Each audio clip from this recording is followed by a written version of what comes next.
नमस्कार, स्वागत है आप सभी का हमारे यूट्यूब चैनल में।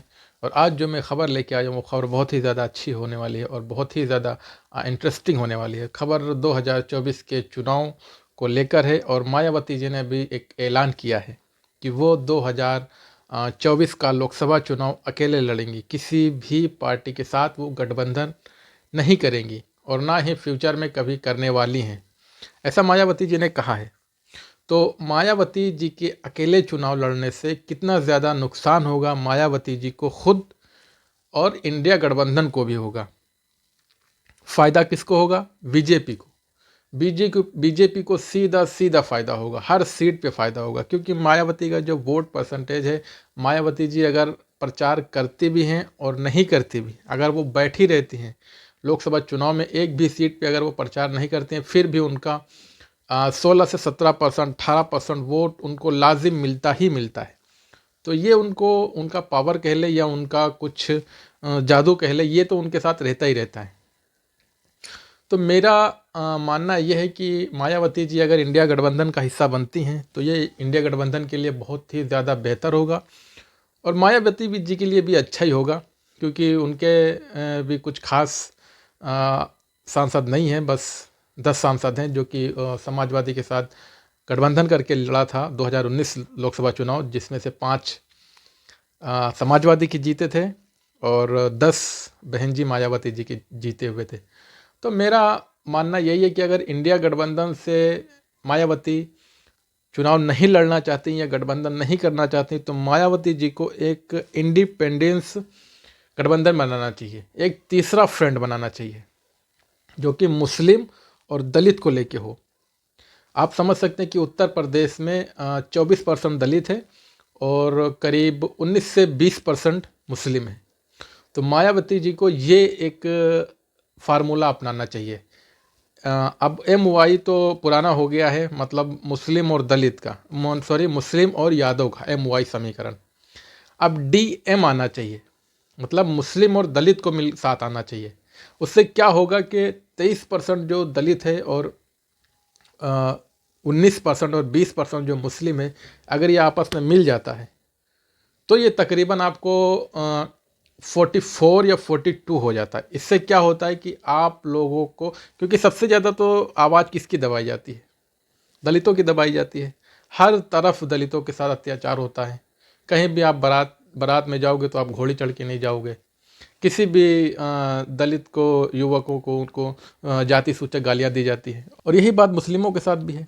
मुस्लिमों को भी परेशान इसी वजह से किया जाता है क्योंकि ना तो उनके पास कोई मजबूत लीडर है और ना ही उनके पास कोई मजबूत वोट बैंक है। वोट बैंक अगर उनके पास कोई है तो वो बिखरा हुआ है। तो मेरा ये मानना है कि मायावती जी को और MIM को साथ आना चाहिए, जो कि मुस्लिम पार्टियां हैं उत्तर प्रदेश में। मायावती जी की पार्टी हो गई, MIM हो गई, पीस पार्टी हो गई।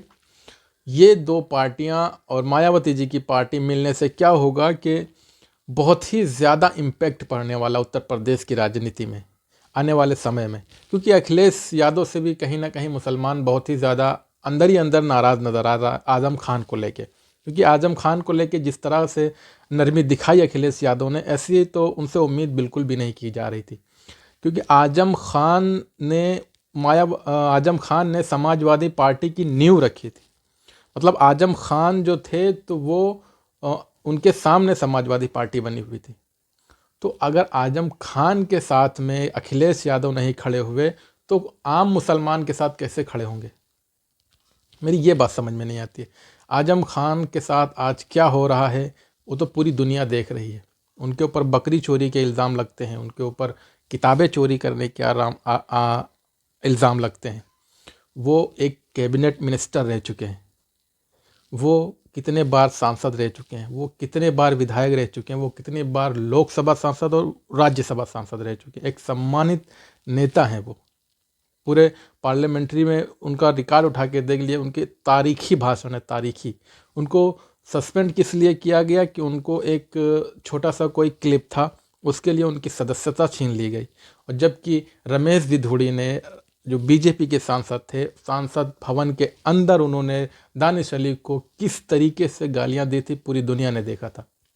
सांसद भवन के अंदर उनको सिर्फ और सिर्फ वार्निंग देके छोड़ दिया गया। तो बीजेपी का जो होगा तो उसको वार्निंग मिलेगी, और जो अदर पार्टी से होगा, चाहे वो समाजवादी हो, बीजेपी हो, आरजेडी हो, किसी भी हो, उसको सस्पेंड कर देंगे। तो ये डेमोक्रेसी कहाँ तक सही है? ये क्या हम वाकई डेमोक्रेसी में हैं? इसी को डेमोक्रेसी कहते हैं, इसी को बराबर सबकी बात सुनना कहते हैं। अगर आप संसद में सबको सस्पेंड ही कर देंगे तो आप बात किसकी सुनेंगे? सवाल आपसे कौन पूछेगा? आप तो यही चाहते हैं कि आप सबको सस्पेंड कर दें, हम सवाल कोई ना तो पूछे और ना हम जवाब दें, तो जो मर्जी आएगा वो कानून हम ला के पास कर देंगे। अभी आपने एक कानून पास किया था,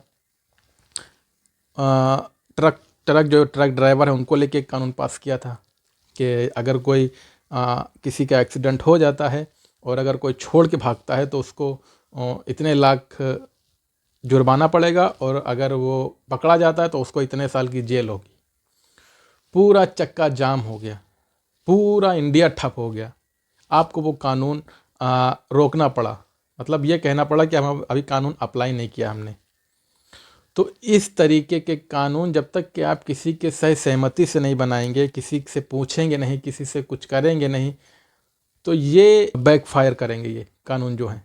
क्योंकि अब क्या डेमोक्रेसी में क्या होता है कि हर चीज़ की एक लिमिटेड वो होती है, हर चीज़ की एक सीमा होती है कि हाँ, अगर ये चीज़ हमको बनाना है, कोई कानून बनाना है, तो उसके लिए भी एक सहमति होनी चाहिए, सर्वसहमति होनी चाहिए कि हाँ चलो ठीक है, अगर ये कानून सही है, और विपक्ष से पूछना चाहिए, या जो उस जिसके लिए आप कानून बना रहे हैं उसके एक बड़े लीडर से पूछना चाहिए। आपने किसान कानून बिल पास किया, आपने किसान यूनियन से नहीं बात की, आपने डायरेक्टली पास कर दिया। अब उससे क्या नतीजा निकला कि सड़क पे किसान आए, हमारे 750 से 800 किसान मर गए। उससे किसका नुकसान हुआ? किसान की तो मौत चली गई। लास्ट में आप आके बोलते हैं कि हम शायद किसान को समझ नहीं पाए, या हम कानून बिल समझा नहीं पाए, तो आप हमें माफ़ कर दो, हम ये किसान बिल वापस लेते हैं। इससे क्या हुआ? आपका कोई नुकसान नहीं हुआ, मगर जो किसान थे उनकी कितनी जान चले गई, उनका कितना नुकसान हो गया, ये इम्पोर्टेंट है। तो मेरा सवाल सिर्फ यही है मुसलमानों से कि मुसलमानों को अगर एक प्लेटफॉर्म पे आके वो मुसलमान और दलित वोट करते हैं तो उत्तर प्रदेश की राजनीति वाकई में बदल सकती है। क्योंकि बहुत सी ऐसी सीटें हैं जहाँ पे मुसलमान डोमिनेटेड सीटें हैं।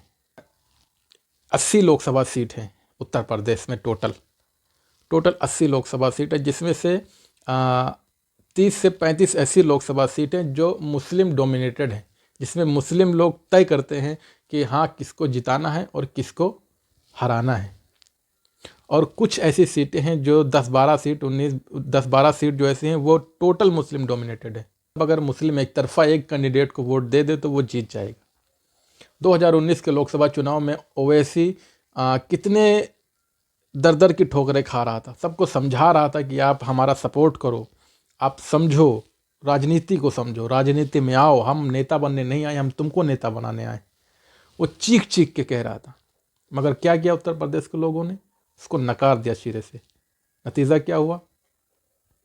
समाजवादी नहीं जीती, गठबंधन नहीं जीता। आपके वोट से इन लोगों को सीट तो मिल जाएगी, अगर आप लोग वोट नहीं दोगे तो ये लोग एक सीट को भी तरस जाएंगे। ये जो सेकुलर दल अपने आप को बोलते हैं कि हाँ हम एक तुम्हारा फ़ायदा करेंगे, ये करेंगे, वो करेंगे, ये एक सीट को भी तरस जाएंगे अगर तुम लोग वोट नहीं दोगे। पूरे उत्तर प्रदेश में 9 से 10% यादव है, जो कि आधे से ज़्यादा बीजेपी में जा चुका है। दलित समाज 23% है, जो कि आधे से ज़्यादा बीजेपी में जा चुका है। तो आप लोग बंधुआ मजदूर क्यों बने हुए हो अखिलेश यादव के? अखिलेश यादव को वोट दो, मुश्किल नहीं है, नो प्रॉब्लम, वोट दो, और डेमोक्रेसी तुम्हारा राइट है, जिसको मर्जी है उसको वोट दो। मगर आप उनसे पूछो कि आप हमारे जो नेता हैं, हमारे जो बड़े उलेमा हैं, जो हमसे ऊंचे दर्जे पे हैं, आप उनसे दूर क्यों भागते हो? मंच से आप उनका नाम क्यों नहीं लेते हो? उनसे सवाल तो करिए कम से कम, क्योंकि आज नहीं कल वो तुम्हारे ही काम आने वाले हैं। वो कहते हैं ना, पानी चाहे जितना भी गर्म हो, आग बुझाने के काम जरूर आता है। तो ये कभी भी तुम्हारे काम नहीं आएंगे, कितना भी बड़ा मैटर हो जाएगा ये तुम्हारे काम नहीं आएंगे, तुम्हारे अपने ही तुम्हारे काम आएंगे।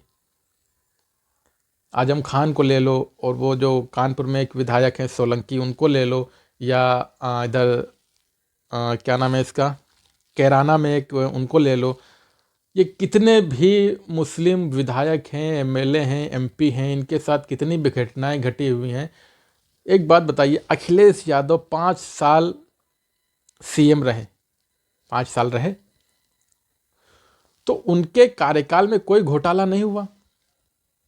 लाजिम हुआ होगा घोटाला, बहुत से घोटाले हुए होंगे उनके कार्यकाल में। तो अभी तक उनके ठिकानों पे कोई भी सीबीआई, ईडी अभी तक उनके यहाँ दस्तक नहीं दिया है। क्यों नहीं दिया है? क्योंकि वो सब बड़े लेवल के नेता हैं। उनको क्या रहता है कि जो विपक्ष में रहता है और जो सत्ता में रहता है, तो उनके साथ ये सब साठ गांठ चलती रहती है। मगर चारा कौन बनता है? मुसलमान नेता बनता है। उससे क्या होता है कि एक बहुल समाज में एक मैसेज जाता है कि हाँ, हमने देखो इनके खिलाफ ये कार्रवाई की है, आप हमको वोट दीजिए। महाराष्ट्र में क्या हुआ था? महाराष्ट्र याद है? नहीं याद है?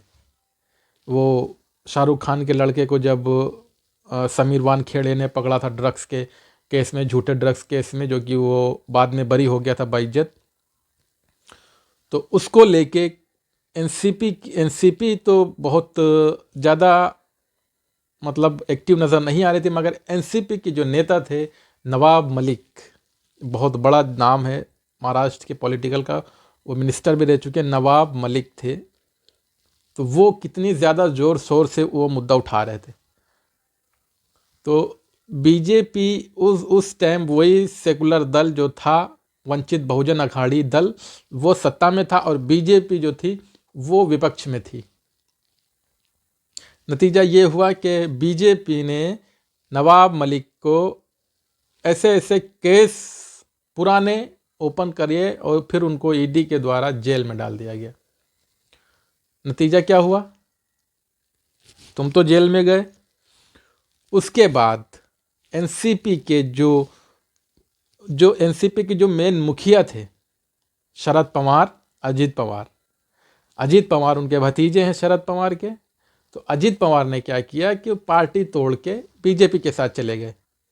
बीजेपी के मतलब जो बीजेपी में बैठे हुए हैं मुख्यमंत्री, वो एनसीपी के हैं और एक एनसीपी का नेता जेल में है। तो उनके जब ये चुनाव हो रहा था, तो देवेंद्र फडणवीस जो सीएम थे महाराष्ट्र के, उससे पहले वाली सरकार में, वो उनके बयान आपने सुने थे? क्या बोल रहे थे कि वो घोटाला हुआ है जल में, मतलब जल विभाग में घोटाला हुआ है। कितने करोड़ का? बहुत से करोड़ का। तो हम अगर जीतेंगे तो अजीत दादा चक्की पीसीन ऐसे भाषण दे रहे थे। अभी आप बताइए कि वो साथ में उनके मुख्यमंत्री हैं, उप मुख्यमंत्री। तो ये राजनीति है। ये राजनीति जब तक कि आप समझोगे नहीं, ऐसे ही सामाजिक तौर पे, आर्थिक तौर पे, हर तरीके से आप पिछड़ते चले जाओगे। राजनीति आपको समझना जरूरी है और राजनीति में हिस्सा लेना बहुत ज़रूरी है, बहुत ज़्यादा ज़रूरी हो गया। क्योंकि जो भी आप देखिए, आपका राजनीति में हिस्सा ना लेना, आपका राजनीति से दूर भागना कि अरे ये इसमें क्या, हम वोट नहीं देंगे, हमारे लिए कोई काम नहीं करता है, तो हमारे ऊपर कोई ध्यान नहीं देता है, तो हम क्यों वोट दें। वोट आप दो, हर चीज़ दो, हर चीज़ में आप दखल दो। आपका दखल ना देना ही आज ये समझ लीजिए कि राजनीति से कितना ज़्यादा दूर का फासला हो गया मुसलमानों का। ऐसी ऐसी मुस्लिम डोमिनेटेड सीटें हैं जहाँ पे मुस्लिम जीत हार तय करते हैं, जहाँ पे 30 से 35% मुस्लिम है। वो परिसीमन के नाम पे आरक्षित हो गई सीट, मतलब वहाँ से मुस्लिम उम्मीदवार नहीं खड़ा हो सकता है। आप किसी को भी खड़ा कर दीजिए। और जहाँ पे मुस्लिम डोमिनेटेड नहीं है, जहाँ पे मुस्लिम डोमिनेटेड नहीं है, जहाँ पे बहुल समाज ज़्यादा है, वहाँ पे जर्नल है, वहाँ पे कोई भी लड़ सकता है। तो आप वहाँ खड़े होने से और नहीं खड़े होने से आपका कोई फ़ायदा भी नहीं है, आप जीत भी नहीं सकते हो। जो माहौल चल रहा है उस बिना पे मैं आपको बता रहा हूँ कि आप वहाँ से नहीं जीत सकते हो। राहुल गांधी हो या अखिलेश यादव हो, कोई भी बड़े मुस्लिम चेहरे को ये यादव बहुल सीट या कोई सी भी हिंदू समाज के बहुल इलाके से आप ये मुस्लिम समाज को अगर एक एमएलए को या एक विधान या एक लोकसभा सीट अगर ये मुस्लिम को जितवा दें तो मैं ज़िंदगी भर इनको वोट दूंगा, ज़िंदगी भर वोट दूंगा। नहीं जीत सकते हैं। हमारा मानना यही है कि ओवैसी को और मायावती को साथ आ जाना चाहिए। आपको क्या लगता है आप कमेंट बॉक्स में ज़रूर बताइए। हमारा चैनल सब्सक्राइब करिए, लाइक करिए और हमें सपोर्ट करिए। मिलते हैं हम अगली वीडियो में।